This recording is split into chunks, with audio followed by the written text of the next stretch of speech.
Vamos a proseguir con la siguiente conferencia, que está a cargo de la magíster Margarita Díaz Picasso, con el tema de los hospicios y orfanatos a los centros de atención residencial.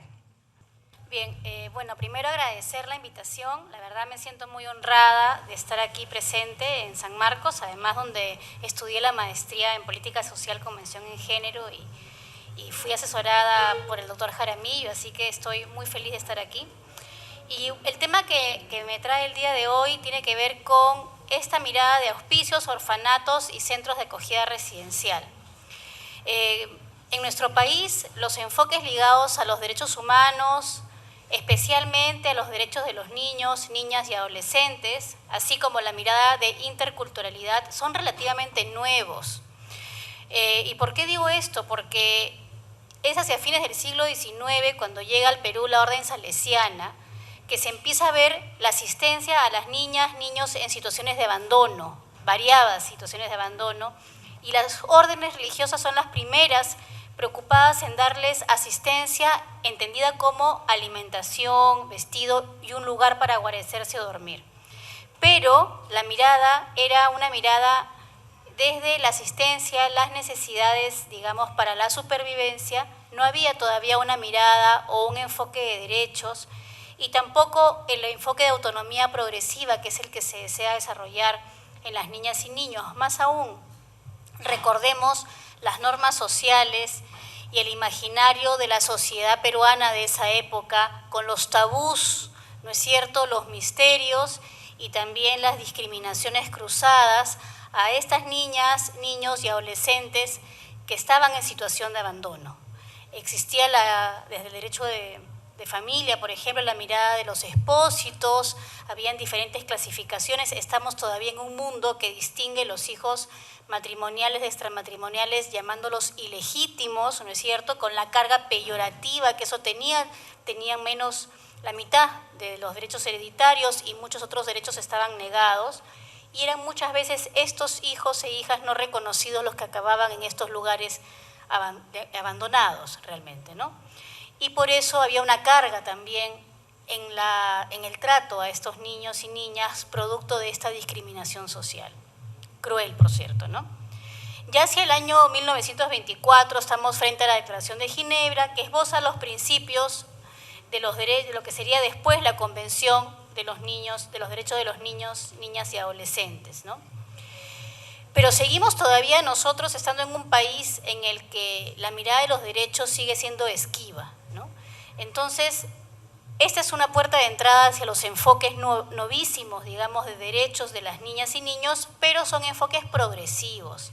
Cuando uno habla de derechos de los niños y niñas, no es lo mismo hablar de los derechos de los niños y niñas en los años 20, que en los años 80, que en los años 2000 o 2020. Entonces, el contenido no es el mismo. Y muchas veces la nomenclatura es engañosa porque uno lee y dice derechos del niño, sí, pero ¿cuál era el contenido real de esos derechos del niño?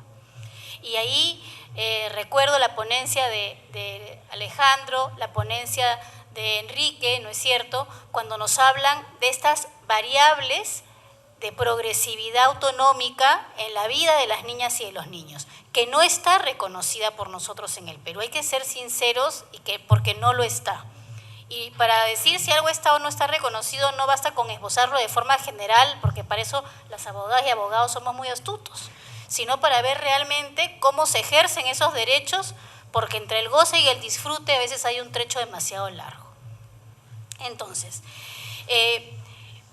hablamos en América Latina de la sociología de las ausencias, por ejemplo, que es importante destacarla porque vamos a hablar de los niños y niñas en situación de abandono o riesgo parental, ¿no? Y estas tienen que ver con los tutelajes, ¿no? Los tutelajes, el tutelaje machista, por ejemplo, en una sociedad como la nuestra, con esta disparidad, desigualdad de género, discriminatoria, pero el tutelaje en general de los adultos y las adultas sobre los niños. Y si a eso le sumamos el Estado, yo que he tenido la oportunidad también de estar en el Estado algunas veces, pues es mucho más compleja y mucho más difícil de enfrentar. En nuestro país tenemos, después de los años 20, los años 30, ya empezamos con los años 70, ¿no es cierto?, y se forma lo que se llamó el Instituto Nacional de la Asistencia y Promoción del Menor y la Familia, el INAPROMEF, para brindar atención a niños y niñas desde la asistencia y protección hasta el tratamiento de su readaptación social. Y este elemento de la readaptación social aparece impregnado en todos los ejes de intervención para niños o dirigidos a niños, niñas y adolescentes en situación de abandono.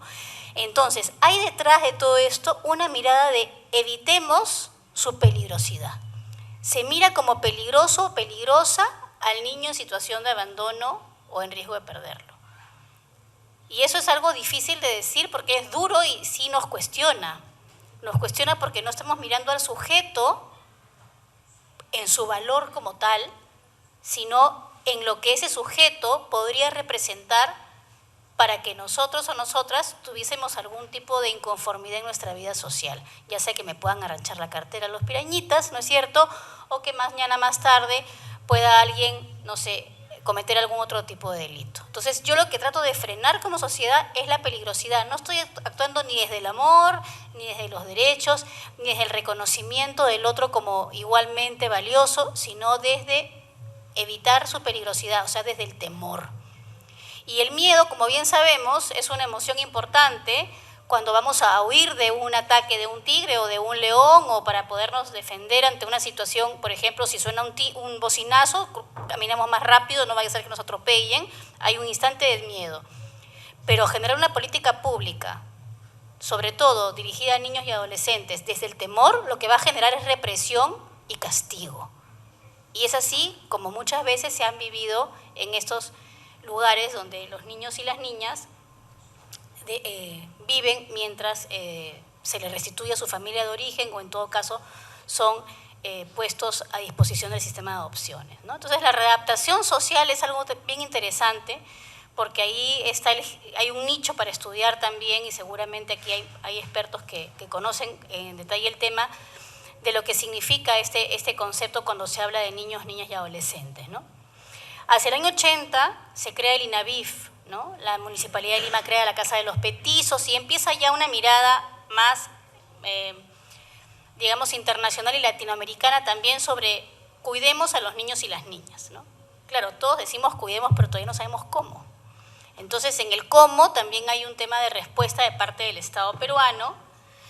Recordemos que en los años 90 se ratifica la Convención sobre los Derechos del Niño y se habla ya del interés superior, en ese momento del niño, no se hablaba de las infancias, el interés superior del niño, ¿no? Niño, niña y adolescente, después como principios para la administración de justicia y la resolución de los trámites administrativos que lo incumban. O sea, en todas las decisiones del Estado se tiene que guiar, incluso las judiciales, cuando hay, por ejemplo, un caso de divorcio, para la tenencia, régimen de visitas, etcétera, la guía es el interés superior.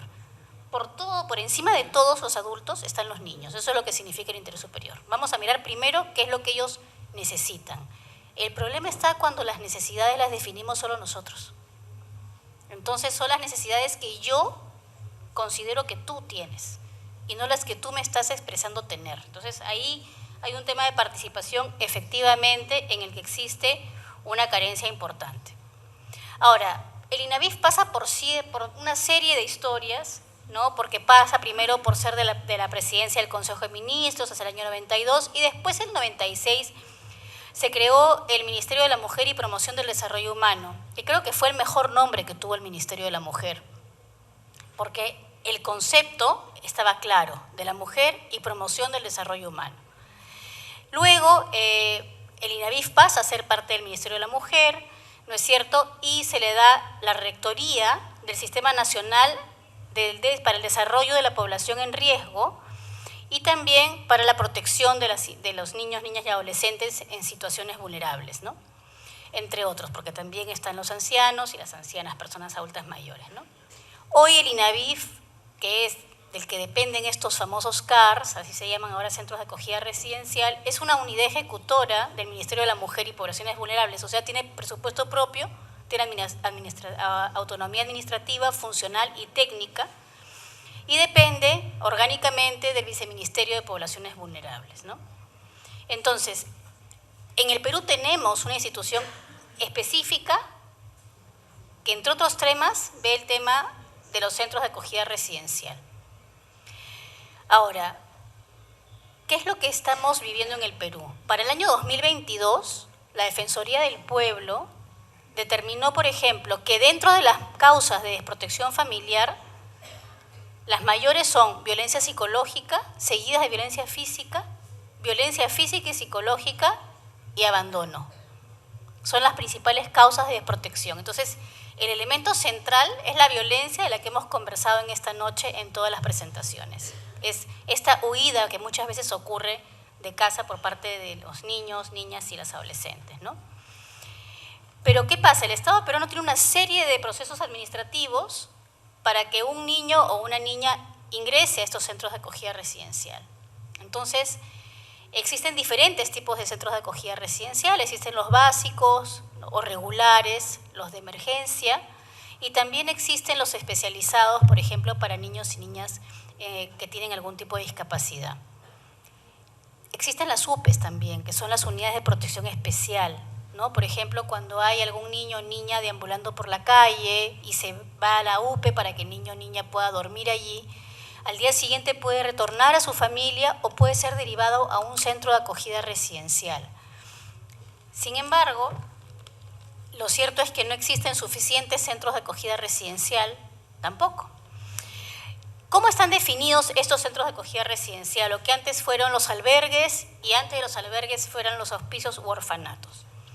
Son espacios físicos donde se desarrolla una medida de acogimiento en el procedimiento de desprotección familiar, que es un procedimiento legal, en un entorno, dice, que asemeje al entorno familiar, entendemos familiar ideal, y se implemente un plan de trabajo individual con el objetivo de garantizar el desarrollo psicosocial y propiciar la reintegración familiar de la niña, niño y adolescente, debiendo contar para ello con una acreditación vigente, esa ya es la parte administrativa, y condiciones de funcionamiento.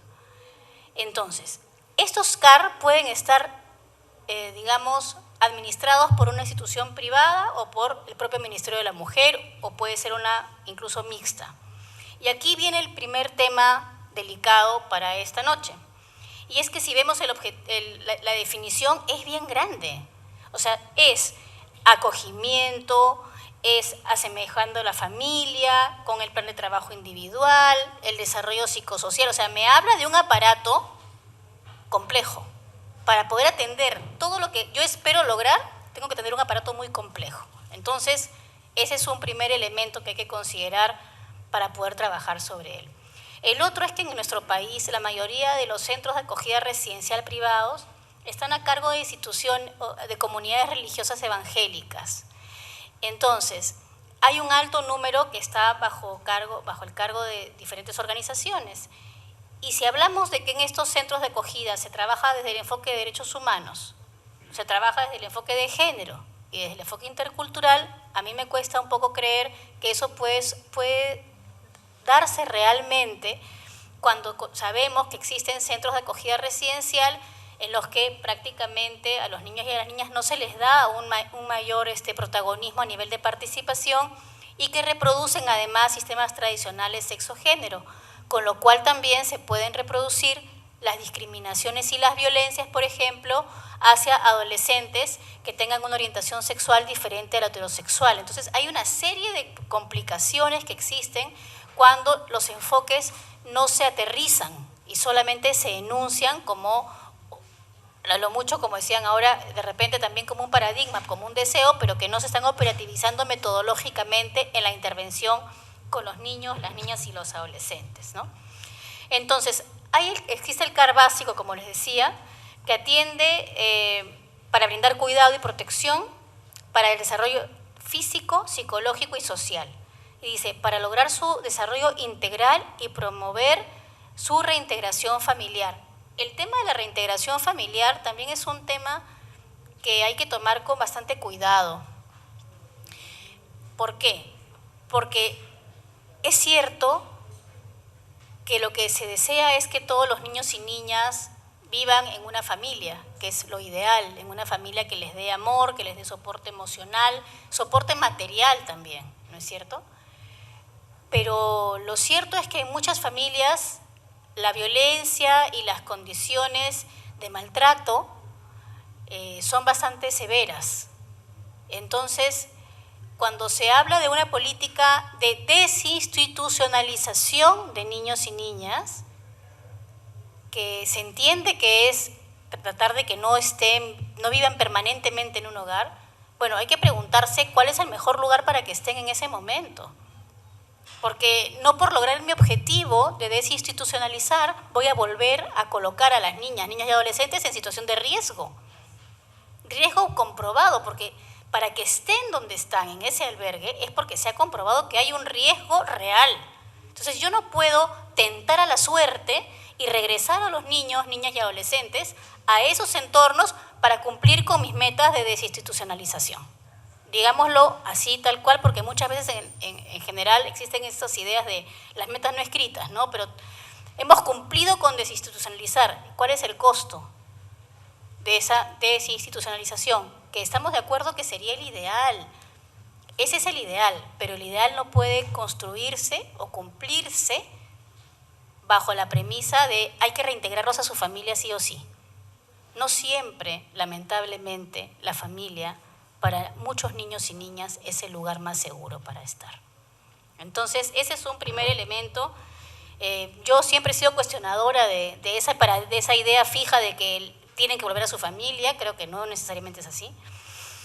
Existe el CARE especializado que atiende a niños, niñas y adolescentes con discapacidad o con necesidades especiales, y también los de urgencia que brindan inmediata atención cuando son estos casos urgentes, digamos, de algún acto de violencia específico, por ejemplo, que está sufriendo algún niño y adolescente, lo retiran de su hogar, de su familia, y va al CAR de urgencias, en tanto se puede encontrar un familiar que se haga cargo, o en todo caso que puedan ir a otro CAR para vivir allí mientras tanto, ¿no? Ahora, el tema es que todos estos lugares, porque los CAR son espacios físicos, tienen una serie de deficiencias de infraestructura, de equipamiento, también hay deficiencias de personal. Ya hay informes de la Defensoría del Pueblo sobre esto, hay uno en el 2015 y hay otro que se ha hecho en el 2021, ¿no es cierto? Entonces, el problema aquí es que tenemos la variable material y la variable metodológica enfrentadas. No tenemos suficientes elementos materiales, pero tampoco suficientes elementos metodológicos, y con ello también tenemos poco recurso humano para poder enfrentar las dificultades y la demanda que existe, porque podemos entender además, como bien se señaló, que con el fenómeno del COVID hay muchos más niños, niñas y adolescentes en situación de abandono. Entonces, ese es un tema delicado, ¿no? Evidentemente también todo el tema pasa por el trabajo con el Poder Judicial, que las resoluciones administrativas se dicten de forma rápida y que también el sistema de adopciones funcione de una manera más célere, ¿no? Hay una serie de normas que tienen los CARs y hay 2, 3 páginas que yo tengo de solamente normas sobre los CARs. No sé si sería necesario una sola, que fuera bastante más. Todas las que he pasado son normas. Pero es importante que se conozca toda la dimensión de las normas, porque si nos juzgaran por las normas seríamos el país de las maravillas realmente, ¿no? Como no lo somos, el 24 de abril de 2022 se dictó una resolución ministerial, que es la 112 del 2022, creándose un grupo de trabajo temporal para la reestructuración de los servicios del Viceministerio de Poblaciones Vulnerables que intervienen en la atención de niños, niñas y adolescentes sin cuidados parentales o riesgo de perderlos. Esto, en términos coloquiales, es la declaración en emergencia de estos servicios por parte del Ministerio de la Mujer mediante esta resolución ministerial, ¿no? Esta reestructuración, partimos de que lamentablemente no están en buenas condiciones por X factores, desde el poco presupuesto que se les otorga, porque ese es otro tema también. No solamente no se invierte en los niños y las niñas porque no votan, en parte, ¿no? Porque no hay voto allí, creo yo. Menos aún se invierte en aquellos niños y niñas que puedan estar en una situación de vulnerabilidad extrema, porque son vistos como a veces o una carga para el Estado, ¿no? Desde quienes formulan o aprueban los presupuestos. Es muy complicado para el Ministerio de la Mujer sustentar el presupuesto, muy difícil, porque la inversión es mínima. Este ministerio, el Ministerio de la Mujer, es uno de los ministerios con menos inversión que existe. Es de los más pobres dentro de la lista de los presupuestos públicos, junto con el de cultura, interesante, ¿no? El de cultura y el de mujer son los últimos de la lista. Entonces, en los últimos de la lista están todas las poblaciones vulnerables y están todas nuestras poblaciones culturalmente diversas también. Entonces, ¿cuántos millones de personas están dentro de este nivel de atención, ¿no? Dicho esto, ¿qué es lo que se ha podido advertir con el tema, en esta evaluación que ha hecho el Ministerio de la Mujer, ¿no? Desde la Defensoría del Pueblo también se ha trabajado, como les digo, ¿no? Se trató de ver qué estaba pasando con los centros de acogida residencial, a evaluar la calidad, la cobertura, el personal, la infraestructura, el equipamiento y el presupuesto, así como las brechas y necesidades desde la demanda de esos servicios, como una tarea permanente del Estado, la sociedad civil y la cooperación, ¿no? Entonces, se ha advertido brechas de acceso y de calidad, deficiencias de equipamiento, como les decía, de infraestructura, de recurso humano, riesgo de rotación del personal, porque también es un personal que no tiene unos salarios competitivos en el mercado, déficit de recurso humano y además déficit en los enfoques de género y autonomía progresiva en el trabajo. No se está generando capacidades en las niñas y niños y adolescentes para poder enfrentar la vida y para poder ser autónomos, no solo a nivel productivo, sino a nivel emocional y cognitivo también. Hay un problema en la formación y de la autoestima de las personas. Quienes hemos visitado estos centros nos damos cuenta de algunas cosas que creo que es importante destacar. Efectivamente, muchas veces la expresión corporal, como bien decía Alejandro, nos dice mucho más que la expresión verbal, ¿no es cierto? Una de las cosas que uno observa es que, por ejemplo, se levantan muy temprano en la mañana, lavan su ropita ellos mismos o ellas mismas, la tienden, hacen sus camas, no sé si eso es positivo o negativo, pero lo que se siente es una mirada un poquito así, demasiado pautada, ¿no?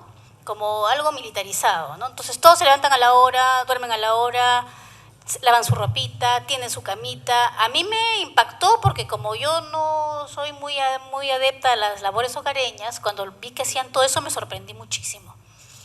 Y además los niños y las niñas te dicen, yo me porto bien, lo repiten a cada rato, yo me porto bien, yo me porto bien.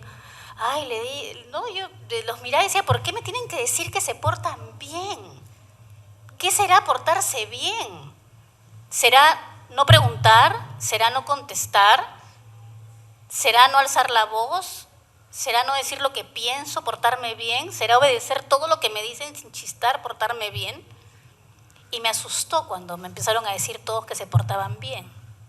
Entonces, a veces hay que aprender a no portarnos bien o desaprender lo que significa para otros portarnos bien. Y creo que ese es uno de los elementos más críticos que he observado ya con estos ojos en los albergues que he visitado o los centros de acogida residencial. Yo tengo la costumbre de seguirles diciendo como se les decía antes, que es la disciplina con la que se trabaja allí, ¿no? Esa disciplina que parece que es muy militarizada muchas veces, ¿no? O el por qué niños y niñas en un albergue tienen que agradecerle a una autoridad que los visite. ¿Por qué? ¿Por qué se educa en el agradecimiento que termina siendo un clientelaje cuando la persona es adulta? ¿No es su derecho acaso vivir dignamente? Eso no se tiene que agradecer. Eso se exige, no se agradece. Y es la obligación del Estado protegerlos y protegerlas. Eso no es motivo de agradecimiento, ni de hacer un show bailable, ni de salir con una pancarta. Eso es lo mínimo que el Estado tiene que hacer por sus ciudadanos y ciudadanas, porque los niños y las niñas también son ciudadanos y ciudadanas. Entonces, hay varios elementos que hay que trabajar, porque lo que está escrito difiere mucho de lo que sucede en la realidad. Seguimos viendo a las niñas y niños que están institucionalizados en estos centros de acogida residencial, ya sea por un tiempo largo o por un tiempo corto, no como sujetos de derechos, sino como población carenciada a la que hay que asistir. Y cuando yo miro al otro y a la otra desde la carencia, no lo veo pues de la misma forma como veo a un igual. No lo estoy viendo como sujeto de derechos que merece una atención y que yo soy obligada a dársela. Y hay de mí que no se la dé correctamente. No, estoy invirtiendo la figura. Entonces me aplauden cuando llego, ¿no? Yo creo que ese tipo de prácticas que se dan en el Estado en todas las políticas públicas o los programas sociales y lo mismo, ¿no? O sea, si voy a entregar algo me van a aplaudir, ¿no? Y me van a hacer barra, está la gente organizada para aplaudirme. Creo que ese tipo de prácticas que se da lamentablemente también en estos centros de acogida residencial deberían erradicarse. Las he visto durante toda mi vida de funcionaria pública, cada vez que me ha tocado estar en el Estado, porque yo entro y salgo, como todos y todas, seguramente muchos aquí, pero siempre he criticado de una forma muy dura ese tipo de prácticas porque me parece bien poco ciudadanas, la verdad, y bien poco empoderadas para las personas. No empodera nada hacer eso. Y no es un favor lo que uno hace, sino es una obligación de servicio público. Y honrado debería estar el funcionario por servir a su patria. Y hay del quien no lo haga bien. No es al revés. No es al revés. Entonces, ese es uno de los elementos que creo que salta, no lo dice la Defensoría del Pueblo, pero cuando la Defensoría evalúa que no se ha desarrollado la autonomía en los niños, que no se desarrolla autonomía progresiva, que no hay un enfoque de derechos claro, que no hay un enfoque de género claro, a mí me suena a lo que yo he visto. No lo tengo que leer, le creo a la Defensoría, porque eso es lo que yo también he visto. Entonces, desde el año 20 hasta el 2020, 22, o sea, después de 100 años que empezaron de Ginebra y desde que llegaron los salesianos, más de 100 años, seguimos todavía arrastrando ciertos conceptos en nuestro imaginario que no son ajenos, porque el funcionario o la funcionaria pública no es ajeno a la sociedad en la que vive. O sea, es un producto y una hechura también de la sociedad, así como es, digamos, cualquier profesional. Las personas no nacemos en el aire, nacemos arraigados y arraigadas a una sociedad que tiene un sistema de valores y de creencias. Y con esas creencias se vive, con esas creencias se trabaja, con esas creencias se postula. Entonces, aquí hay un elemento que hay que trabajar y las personas que son especialistas en infancias, creo que tenemos y tienen la obligación moral de hacer que esto cambie. Porque yo puedo trabajar en un espacio que sea pobre materialmente, con equipos de repente obsoletos, pero con un recurso humano maravilloso y puedo hacer grandes cosas. De nada me sirve que mejore la infraestructura, que está bien, hay que mejorarla, pero mi inversión, ¿dónde debe estar? En el recurso humano, en aquel recurso que va a tratar directamente con un niño o una niña, un adolescente que viene saliendo del dolor, huyendo del dolor, no para recaer en más dolor. O sea, tiene que encontrar un bálsamo, tiene que encontrar una salida. Y para esa salida, la obligación es del Estado darle la salida. Claro, podemos decir toda la sociedad en su conjunto, sí, pero en este caso es el Estado el que tiene la obligación. Entonces, cuando hablamos de los cuidados, también hay que volver a mirar los centros de acogida residencial y, por ejemplo, en esta reorganización que se escuche también a quienes están allí. Porque están varias direcciones generales, los viceministerios, etcétera, etcétera, etcétera. Pero la voz de quienes están siendo usuarios de los servicios directamente, tampoco está. Alguien le pregunta a los niños, ¿cómo te sientes? ¿Qué has sentido cuando llegaste? ¿Cómo fuiste acogido? ¿Cómo fuiste acogida? ¿Te gusta levantarte a las 5 de la mañana a tender tu cama? A mí que me levante la mano quien diga que sí, porque la verdad no conozco hasta ahora un ser humano a lo que le guste hacer algo semejante, ¿no? Entonces, no digo que esté mal que aprendan a tender su cama, pero lo que no me parece es que tengan fuera de un hogar como una familia, digamos, una educación digna de un colegio premilitar. No tengo nada contra los colegios premilitares, pero nunca hubiera puesto un hijo mío en uno. Entonces, lo que quiero decir es, esa libertad, esa alegría se pierde porque solamente están pensando en decir que se están portando bien, ¿Por qué tienen ellos que ser perfectos? ¿Por qué tienen que ser ordenados? ¿Por qué? Porque si no, nadie los va a querer. Ese es el mensaje que les damos. Pórtate bien, además, si no, después nadie te adopta. Ese es el mensaje que les damos a los niños y a las niñas de nuestro país, que más sufren. ¿Es verdad que eso pasa? No estoy contando mitos, estoy contando experiencias que yo he vivido, que yo he visto. O a niños que se acercan y te preguntan, señor, ¿usted tiene hijos? Yo no tengo hijos, por ejemplo. No, yo me porto bien, ¿me puede adoptar? ¿Por qué me tiene que decir que se porta bien? Yo nunca me portaba bien. Yo era una chiquita traviesa, rebelde, como los niños normales, comunes y silvestres, que se portan mal. O que hacen travesuras, o que contestan. ¿Y acaso por eso me tienen que dejar de querer, me van a maltratar, merezco que me humillen? No. Entonces, ¿por qué ellos tienen ese trauma? Porque es un trauma con eso de decir que se portan bien. ¿Qué pasa si no me porto bien? ¿Qué pasa? ¿Y por qué debería tener ese estándar de portarme bien? Lo repito muchas veces porque lo he escuchado muchas veces. Creo que habría que hacer una investigación de por qué esa obsesión con portarse bien. Los sueños los suelen imaginar aquellos que se portan mal o que por lo menos alguna travesura han hecho. ¿Qué capacidad de crear, de soñar, de inventar, de imaginar y de sanar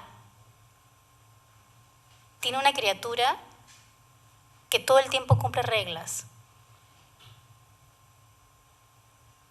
Yo no voy a decir ni satanizar todos los CARS, pero creo que hay mucho trabajo todavía por hacer. Hay gente que trabaja de una forma maravillosa en los CARS, por supuesto. Hay gente comprometida, que trata muy bien a las niñas y a los niños, que sabe relacionarse humanamente. Pero el sistema no está hecho para eso. El sistema está hecho con demasiadas reglas, inclusive para las personas que desean acoger, para instituciones que desean acoger también. El cuidado no se puede medir en el metraje del espacio, sino en las conductas destinadas a acoger, a alimentar, a dar soporte emocional y a desarrollar actividad física también, artística por supuesto también. Pero si no existe detrás una metodología basada realmente operativizando lo que significa un enfoque de derechos, operativizando lo que significa un enfoque de género y de interculturalidad, va a ser bien difícil. Va a ser bien difícil. Yo comprendo que muchas personas que trabajan allí quieren mantener un cierto orden. Sí, pues, pero si quieren que sea, como dice la directiva, lo más parecido a una familia, no puede tener ese tipo de metodología para asegurarse que todo ocurra a la misma hora con todos los niños y niñas. El yo, la construcción del sujeto es muy compleja. Hay CARS, por ejemplo, donde existen los zapatos, los politos, los pantalones. Porque yo crezco y voy dejando mi ropita y el niño que viene lo agarra. Uno dirá, sí, igual es con los hermanitos, sí, pero son tus hermanitos, pues. Y en el CAR no son tus hermanitos. Entonces nunca tienes nada tuyo. Nunca hay mi pantaloncito, no este es mi zapatito. No, los dejo y agarro lo que otro dejó. Entonces, yo entiendo desde la precariedad que esa es una práctica para que todos puedan usar zapatitos. Pero desde el yo, los niños te dicen también, yo quisiera tener mis zapatillas, pero mías, pues, te dicen, ¿no? Yo quisiera tener mi ropa, pero mía. O sea, no, voy a decir algo que puede sonar fuerte, ¿no? No tienes a tu mamá, ni a tu papá, ni a tu familia. Tampoco puedes tener ni un polito. O sea, no hay nada que puedas agarrar como tuyo. Ni una persona, en el sentido de tu amor es mi amor, ¿no? Ni tampoco un objeto, un osito, una muñequita, algo. a veces pasa de mano en mano. Entonces, creo que a veces creemos que las necesidades básicas son no morir, ¿no? Las ligadas a no morir solamente. Pero las necesidades básicas también son las necesidades emocionales y las espirituales. Y allí creo que hay todavía una tarea muy larga por recorrer, que parte de revalorizar a los niños, a las niñas y a los adolescentes que están en estas condiciones y de mirarlos como miramos y miraríamos a cualquiera de nuestros sobrinos o de nuestros hijos si los tenemos, con el mismo valor y con los mismos derechos. Y ese es un tema que todavía metodológicamente no está aterrizado en el trabajo que hace en nuestro país. Que esta reestructuración sea una oportunidad también para que desde la sociedad civil y desde la academia se pueda aportar a la mejora de estos servicios, a su ampliación, porque hay una demanda insatisfecha muy alta, pero también a la desmitificación de ciertos paradigmas como que la reinserción familiar es lo mejor que existe, porque no necesariamente es así. Muchos niños y niñas que vuelven a estas familias a veces son violentados incluso con más ferocidad de la que fueron violentados anteriormente. Entonces hay mucho por hacer. No creo que hemos todavía terminado de trabajar los enfoques a nivel país. Es una tarea pendiente y es una tarea abierta. Sería mentir decir que ya estamos sumamente modernos, que nuestros enfoques son excelentes, porque lo que tenemos son enunciados, pero aún no hemos aprendido a darles contenido. Muchas gracias.